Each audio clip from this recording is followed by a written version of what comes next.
So I'm excited to do this with you and share this lesson. My name is Faith Showerman. I am a research lecturer at the University of New Mexico Taos branch, and I work for the Taos Education and Career Center here in Taos with adult education. And my name is John Keck, and I work here at the Taos Education and Career Center as a math educator. So what we've done is we've created a lesson plan that's based on career pathways. It's also project-based learning around the content area of linear equations. Within the lesson plan, we have the standards that we're trying to focus on, and so that's something that we're addressing. Obviously, that's one of our focuses. And then we want to make sure that when we address all the points in this lesson, we're looking at this situation wheel over here, which helps us to, we realize that if we address a real life situation, they buy into it more.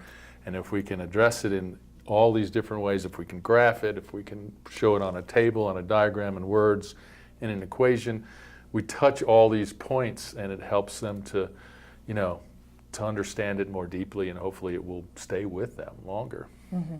And I think that really ties into one of the shifts here, or the focuses of the college and career readiness standards, which is the rigor, because we have, I think, in this lesson plan designed something that balances out the procedural with the application. So, right. And that's a big part of the CCRS, is to have both. You can't just go all experimental and and conceptual, and you also can't go to the other end of the continuum and be all procedural with no context. Right. So I love the situation wheel for that. I think that's been my favorite part of doing this lesson, is getting more comfortable with that idea. Actually, this lesson plan is going to be something that we share as a document with the C3 groups and with the adult education community at large. So you will see it, in document form.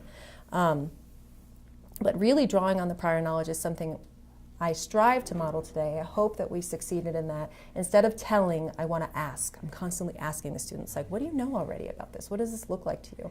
Because that means so much more for them to hear their neighbor, their teammate, their colleague, their classmate, they're next to them sharing, and then it triggers, and you could see a couple light bulbs going off, a couple of those epiphany moments that came off because of eliciting prior knowledge as opposed to just delivering. Right. So moving away from sage on the stage kind of thing. Which speaks to the coherence part of the, totally. What we're trying to establish here is where we're trying to establish what they knew before and progressing across levels and within a level. So that helped, with that part, so for sure. What we've been learning is that if we can create a lesson around a real life situation, and then with that real life situation, then be able to describe it mathematically in words, with equations, graphs, tables, diagrams, in as many ways as possible, that you can it helps you to remember, becomes part of your base. So we connect it to what you already know, some kind of real life situation, and then as many different ways as we can explain it, it'll help you to remember what we're doing. Okay, we're going to try to do that over the course of the next 3 days. But the situation that we're going to talk about right now is one where we decide we're going to start a little burrito cart. Okay, we're going to sell some burritos to make some extra money for the holidays or for whatever reason. Maybe as a fundraiser for TECC. Okay, we're going to do and sell some burritos. So what your challenge is to try and figure out with just this information how much each burrito is being sold for.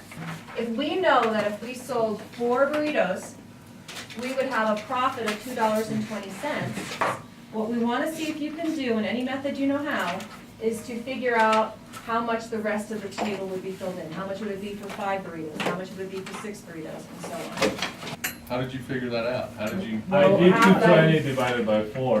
So I like to give them a framework so they kind of know what's expected of them and to know how they're going to tie what they're looking at to their future expectations. Everything we did today with the lessons, when I'm telling it, I want the whole linear equation, the table, the graph, the chart, the story to fit and tell the same story, they're going to have to find that story tomorrow. So I wanted them to attach importance to it so they would pay attention. If I'm going to ask a student to just solve 3x plus 7 equals 9, why? What does it mean? It has no meaning. They start feeling procedurally, it's when we come into the topic of rigor from the college and career readiness standards. It's like that they could do it and it's like a puzzle and they could get the procedure, but there's, you know, a month goes by and they haven't done that and someone will ask them to solve an algebraic equation and they'll have no cognitive memory of it whatsoever.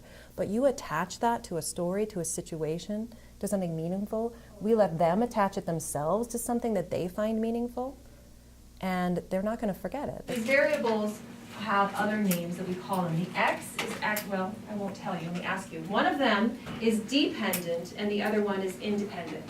Does anybody know whether the X is the dependent or the independent? The Y has to line up with the X, so it depends on the X. The Y depends on the X. Exactly. So the number of burritos, we don't know, we might have a day where everybody's super hungry and we sell out of burritos in a day, right? It's like 25 gone, oh, I gotta go home and make more, I'm done for the day, cool, right? You know, but the amount of profit we make depends on how many burritos we sell. So, situation we had and identified, right? We made a table based on research that I did. So I did the research. You're gonna do the research in your own career pathway tomorrow.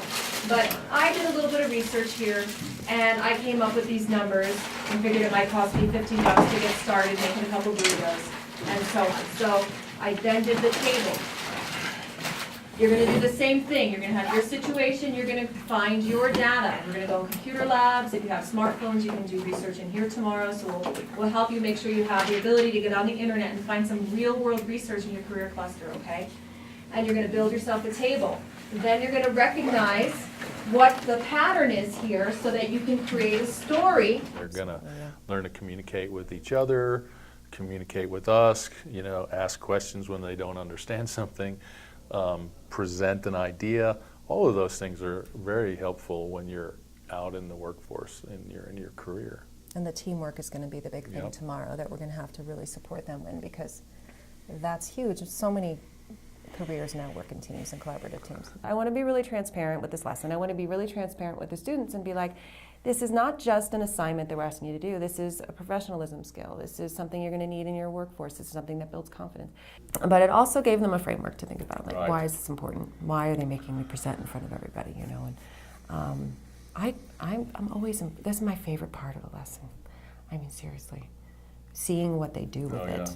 And, you know, some presentations are stronger than others. Some students are stronger in the subject matter than others. But I think they all had assessed, if you were looking at that as a formal assessment, which is what the final presentation is, I say they all demonstrated learning. I thought Dilma's presentation was fantastic. She, even though she was obviously nervous, she had so much to say other than just what the equation was, Yeah. you know, and I thought that was good, you know.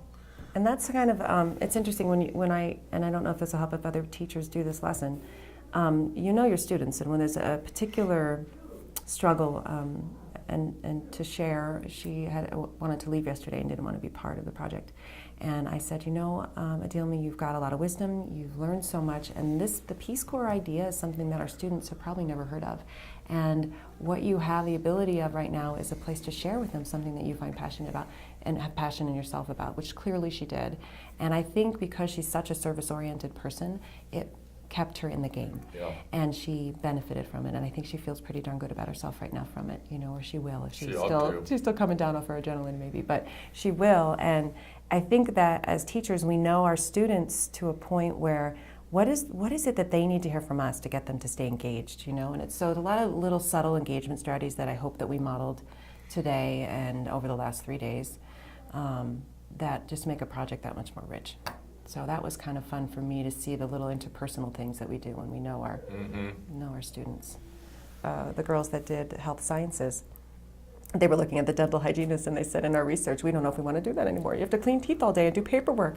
I about wanted to laugh when they said that. But No, I mean, that this was is what perfect because that's part of what we're doing here is, you know, Yeah. they think they want to know, do something. And, you know, who has that opportunity to spend time, you know, to be asked to spend time? Because Yeah. sometimes people don't necessarily do that on their own. No, You no, know, no. say, go research this. And they did. And they're like, well, I thought I wanted to do this, but Do you want to do it? No. What'd you say? You feel like what? I feel like it's kind of like when I actually researched it. like, it's pretty boring. Like, all you do is clean teeth every day. Or Not no? just that, you gotta do like paperwork and that kind of stuff first before you can like actually, you know, that's what you're doing here, assisting. I wanna go Thank find you. it.